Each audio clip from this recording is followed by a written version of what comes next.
নমস্কার বন্ধুরা, bonsai and nature চ্যানেলে আপনাদেরকে স্বাগত জানাই। তো আজকে যে গাছটির উপর আমি কাজ করছি সেটা হচ্ছে একটা আমার টারমারিন বা তেঁতুল গাছ। তো এই গাছটির আজকে আমি হার্ড প্রুনিং করব। তো হার্ড প্রুনিং কেন করব বা কিভাবে করব, করলে কি লাভ, কেন করতে হয় এ নিয়ে কিছু আলোচনা করব।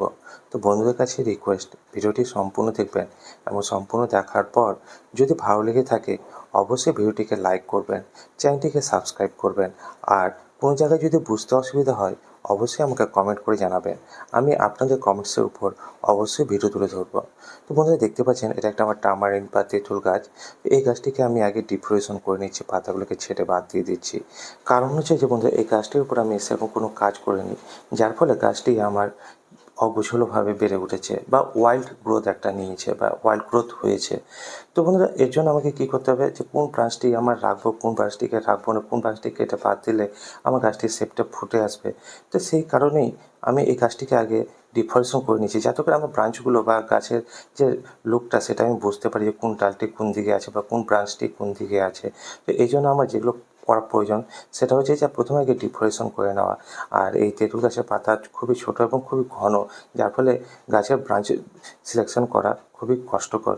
তো সেই জন্যই আমি বন্ধুরা আগে গাছের পাতাগুলোকে ছেঁটে বাদ দিয়ে দিচ্ছি, যাতে করে আমি বুঝতে পারি যে কোন ব্রাঞ্চটি কীভাবে আছে বা কোন ব্রাঞ্চটিকে রাখবো এবং কোন ব্রাঞ্চটিকে কেটে বাদ দেবো। তো এই কাজটা অবশ্যই করার প্রয়োজন যদি এরকম ঘন পাতা থাকে গাছের মধ্যে। তো বন্ধুরা দেখতে পাচ্ছেন যে আমি গাছের পাতাটি ছেঁটে নিলাম। আর দেখতে পাচ্ছেন যে এখানে আমি ওয়্যারিং করেছিলাম ব্রাঞ্চটির মধ্যে, তো ব্রাঞ্চটি থেকে ওয়্যারটাকে আমি রিমুভ করে নিই। কারণ হচ্ছে যে ব্রাঞ্চটি বা ডালটির মধ্যে ওয়্যার বাইট দেখা দিয়েছে। এই ওয়্যার বাইট যদি বেশিক্ষণ থেকে যায় বা বেশি দিন থেকে যায় তো তারটি আমার ধীরে ধীরে ধসে বসে যাবে এবং সেখানে দু টুকরো হয়ে যাওয়ার সম্ভাবনা আছে। তো সেই কারণে আমি ওয়্যারটাকে রিমুভ করে নিচ্ছি। আর গাছটিকে যেহেতু আজকে আমি হার্ড প্রুন করবো, সেই জন্য আমি ওয়্যারটাকে রিমুভ করে নিচ্ছি, যাতে করে এই ওয়্যারটি আমার পরবর্তীতে কাজে লাগাতে পারি বা আমি ব্যবহার করতে পারি। তো যাই হোক বন্ধুরা, আমার এই কাজগুলো আপনাদের কেমন লাগছে তা অবশ্যই আমাকে কমেন্ট বক্সে লিখে জানাবেন। যদি ভালো লেগে থাকে অবশ্যই ভিডিওটিকে লাইক করে চ্যানেলটিকে সাবস্ক্রাইব করে পাশে থাকবেন। তো বন্ধুরা দেখতে পাচ্ছেন যেগুলো আনওয়ান্টেড বা অপ্রয়োজনীয় সেই সব ব্রাঞ্চগুলোকে কেটে বাদ দিচ্ছি। তো এই যে প্রুনিং করা বা হার্ড প্রুনিং করার পিছনের কারণটা কি আমার তেঁতুল গাছটির উপর? কারণ হচ্ছে যে বন্ধুরা এই যে দেখতে পাচ্ছেন এই গাছটি আমার অগোছালোভাবে বেড়েছে, সেরকম কোনো শেপ নেই, সেরকম কোনো আকার নেই। তো যখন আপনারা দেখবেন যে কোনো গাছ নিজের মনের মতো করে বেড়ে ওঠে তখন দেখবেন গাছের কোনো শেপ থাকে না বা আকার থাকে না। একটা বনসাই তৈরি করতে গেলে গাছের শেপ বা আকার দেওয়াটা প্রয়োজন আছে। তো যখন আমরা কোনো জায়গা থেকে একটা গাছ সংগ্রহ করে আনি বা যখন কোনো আমরা গাছ একটা পটের মধ্যে প্রতিস্থাপন করে দিই, তারপর তার উপর খেয়াল রাখি না বা সেরকম কেয়ার করি না বা প্রুনিং টিমের কাজ করি না, তখন গাছটি অগোছালোভাবে নিজের মনের মতো করে বেড়ে ওঠে। তখনই আমাদের এই প্রুনিংয়ের কাজ করতে হয় বা হার্ড প্রুনিং করতে হয়। তো আমার এই গাছটি সেই রূপ নিয়েছে। দেখতে পাচ্ছেন যে ডালপালাগুলো অগোছালোভাবে বেড়েছে। তো ডালপালাগুলোকে আমি কেটে বাদ দিয়ে দিচ্ছি।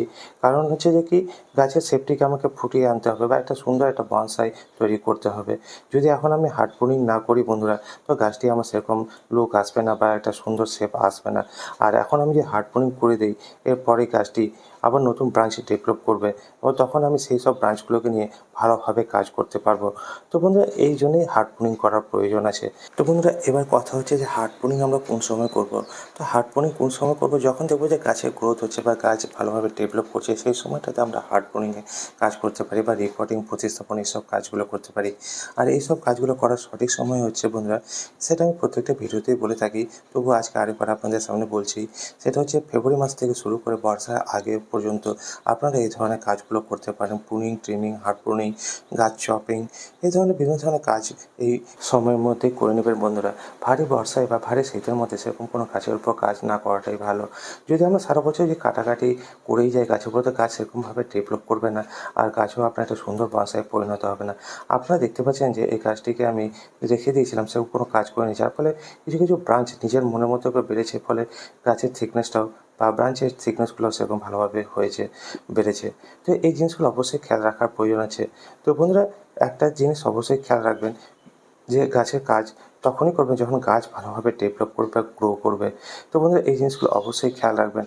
আর এইসব ছোটো ছোটো জিনিসগুলোকে জানার জন্য বা শেখার জন্য অবশ্যই আমার এই ছোট্ট চ্যানেলটির পাশে থাকবেন, সাথে থাকবেন ও আপনাদের ভালোবাসার সহযোগিতার হাত বাড়িয়ে দেবেন, এইটুকুটা আশা রাখছি। তো বন্ধুরা গাছটিকে আমি কিছুটা ওয়ারিং করে শেপ দিয়ে দিয়েছিলাম, দেখতে পেলেন। এবার গাছটিকে কিছুটা ব্রাঞ্চ আছে যেগুলো বাড়তি এখনও মনে হচ্ছে আমার কাছে, তো সেই সব ব্রাঞ্চগুলোকে কেটে বাদ দিচ্ছি, যাতে করে গাছটির লুকটা ভালোভাবে আরও ফুটে আসে। তো এই ধরনের ছোটো ছোটো কাজগুলো যদি আপনারা জানতে চান, অবশ্যই আমাকে কমেন্ট বক্সে লিখে জানাবেন যে কী কাজ জানতে চান বা কী ধরনের কাজ আপনাদের সামনে তুলে ধরলে আপনারা আরও জানতে পারবেন বা শিখতে পারবেন। অবশ্যই আমি আপনাদের কমেন্টসের উপর ভিডিও তুলে ধরবো।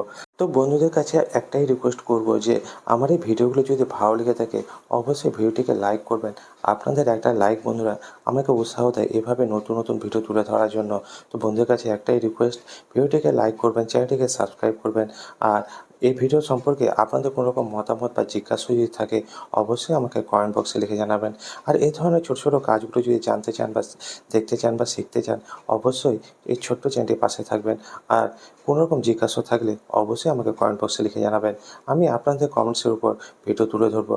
তো বন্ধুরা দেখতে পাচ্ছেন যে গাছটি আমার মোটামুটি কাজ কমপ্লিট। তবু কিছু কিছু জায়গায় এখনও মনে হচ্ছে যে ব্রাঞ্চগুলো আকারে বড় আছে।